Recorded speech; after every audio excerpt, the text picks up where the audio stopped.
Well, KTIB listeners, this morning we have a special guest as part of our weather and sports program. On the line with us right now is a young lady from Beaumont, Texas, who has a little bit of experience in the world of indoor football. And since, unfortunately, we don't have a team this year in our immediate area to root for, I figured we'd bring on someone that we could all root for, in a sense, in the National Indoor Football League, the Beaumont Drillers. And let's welcome back Jill Skinner. Jill, how are you today? I'm doing great. How are you? Very good. And, of course, for those of you who don't know Jill, she's a member of the Driller Girls, part of the Beaumont Drillers organization in the NIFL, and their season's going to be starting up, I guess, in about a couple of months? Actually, a few weeks. Our first game is March 5th. All right. Is that a little bit early compared to last year? Yes, it is. Okay. Well, let's start off here. You know, last year, you and the Driller Girls really wowed the fans in Houma with your presence when Beaumont came to play the Bayou Bucks here. What was your opinion of the fans here and how they treated you? Well, we thought the fans were great. They gave us a big warm welcome, very friendly, very helpful. Just, you know, telling us how they have a tailgate party, making sure we were going to attend the party afterwards. Very just, I can't explain how friendly they were. Understandable, but you've got a great bunch of people down here, just like I'm sure you got a great bunch of fans out there in the Beaumont area as well. Yes, we do. Very much so. Now, you know, a new season usually brings renewed hope for a championship, but I'm sure it also brings a new outlook for the Driller Girls. Are you going to do another calendar like you did last year and any other offers for the fans? This year we are looking into doing a calendar, but I don't know the possibilities. So we're just going to take one day at a time. If we're able to, then great. We'll let the fans know ahead of time. Right. Okay, good. Now, also, I understand that Beaumont, y'all folks are bringing in not just new uniforms for the football team, but the Driller Girls are also going to have new uniforms as well. Yes, we are.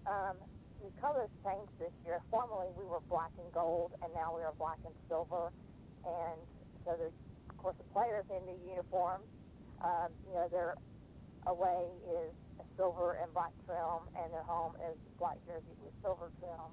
And us girls, we do have new uniforms this year. Very pleased to let everyone know. So we have like a little fall jersey and with the shorts as well. And I'm very pleased and very excited to let everybody see our new uniform. Very much so. Now, since you are now helping organize the Driller Girls this year, will there be any differences in how that side of the organization is run? Yes. I am treating all the girls as if we are in the NFL. And I treat these girls as we are ladies, which we are. We're just getting more out in the community. This past weekend, we were involved in the MDA Stride and Ride Walkathon for Gary's Kids. And I started at 7:30 in the morning, and it was kind of early, but it was a great lot of fun. March 5th, before our first game, we will be helping out with the Can Jam, the American Cancer Society. We will be appearing there and attending for about an hour and a half and performing on stage. We will be also delivering Easter baskets to one of the local hospitals for children during the week of Easter. So we've got a lot of big plans headed for this season. All right, sounds exciting. Now, as hard as this may be to answer in a brief statement, what has been the best thing about being a pro cheerleader? Well, the best thing about being a cheerleader is the energy that surrounds the games, the players, the fans, just the whole experience has been great. All right. Now, finally, many listeners might be interested in knowing that you're also a mom. Has being a cheerleader led to any more special bonding with your daughter? Yes, it has.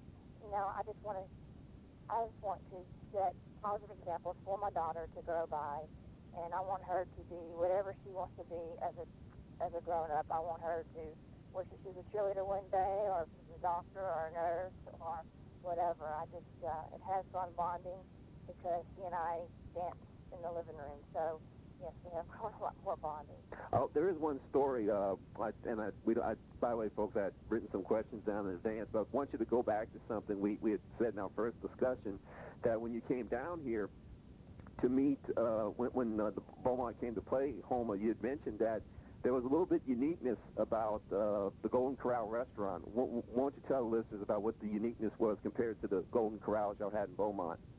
Well, usually before a game, the players and cheerleaders we have lunch, and we stop at the Golden Corral, and Golden Corral here in Beaumont, in this area, it's usually your meat and potato steak, burger, salad. You have a great wide variety, but in Houma, it was all Cajun food, etouffee and gumbo, and all of us were just so floored about what we saw, and it was a great change, and we loved it a lot. It's like, boy, I wish our Golden Corral was like this one. But hey, I'm glad we still have one. So. I guess I was going to say that's probably another reason why you're going to miss not being able to come to Houma this year. Yes, I love Cajun food. I love spicy food with tons of flavor. So, yes, I will miss it. I am an eater. So. Well, listen, Jill, we can't thank you enough for being part of our show this morning. And before we head on out, is there anything you'd like to say to our listeners? Well, I hope that each and every one has a great day, and I wish that Houma had a team this year, because I enjoyed coming to Houma and visiting with the girls. The cheerleaders I had last year, the uniforms were really nice and great colors. And also before the game started, with the outhouse and your mascots, and they really put on a show and really got the crowd going. So I really hope that they're able to bring another team or get this team up and going again for next season.